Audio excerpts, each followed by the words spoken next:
Perkenalkan nama saya Irsatulipat Algindi dengan NIM 66. Jadi, hari ini saya akan menjelaskan salah satu teori dalam dunia pendidikan, yaitu teori humanisme dengan 4 topik, yaitu pengertian, tokoh-tokoh, ciri-ciri teori, kelebihan dan kekurangan, serta cara penerapannya.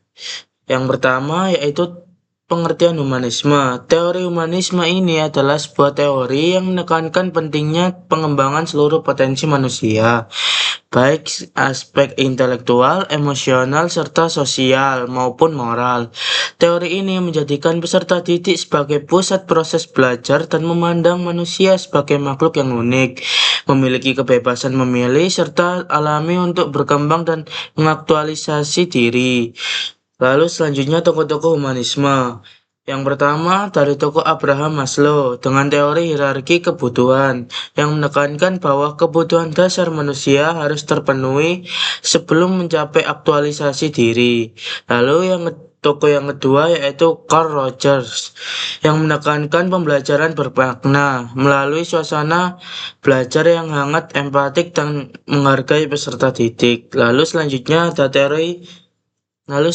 ada ciri-ciri teori humanisme, yaitu yang pertama memanusiakan manusia, itu artinya memperlakukan setiap individu sesuai dengan harkat dan martabatnya, serta mengedepankan empati, rasa hormat, kasih sayang, dan pengertian.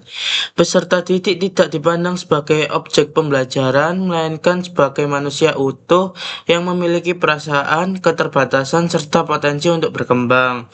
Lalu yang kedua, otonomi kebebasan.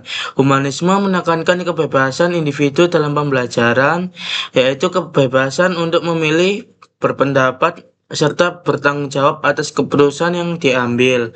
Peserta didik diberi ruang untuk mengatur diri sendiri dalam proses pembelajaran. Lalu yang ketiga yaitu fokus pada individu. Teori ini memandang setiap peserta didik sebagai pribadi yang unik dengan latar belakang minat dan gaya belajar yang berbeda. Pembelajaran ini diarahkan agar bermakna bagi individu, bukan sekedar transfer pengetahuan. Lalu yang keempat yaitu optimisme terhadap manusia.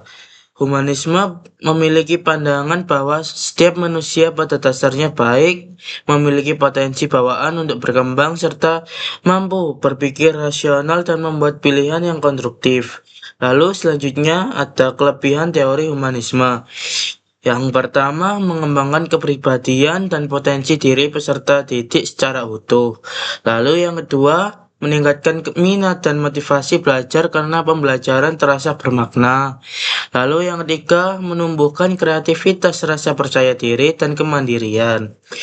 Lalu yang terakhir yaitu mendorong sikap demokratis dan hubungan yang humanis antara pendidik dan peserta. Lalu selanjutnya ada kekurangan dari teori ini. Yang pertama, memberikan kebebasan yang cukup besar sehingga berpotensi disalahgunakan jika tidak disertai pengawasan. Lalu yang kedua, membutuhkan motivasi belajar yang tinggi dari peserta didik. Lalu yang ketiga atau yang terakhir, kurang efektif bagi peserta didik yang pasif atau belum mampu belajar secara mandiri. Lalu yang terakhir yaitu penerapan humanisme dalam pembelajaran. Penerapan teori humanisme dalam pembelajaran ini dapat dilakukan dengan menciptakan suasana kelas yang aman dan nyaman, menghargai setiap pendapat peserta didik, dan mendorong refleksi diri, serta melibatkan peserta didik secara aktif dalam proses belajar. Guru berperan sebagai fasilitator dan pembimbing, bukan sebagai satu-satunya sumber pengetahuan. Sekian, terima kasih dari saya. Wassalamualaikum warahmatullahi wabarakatuh.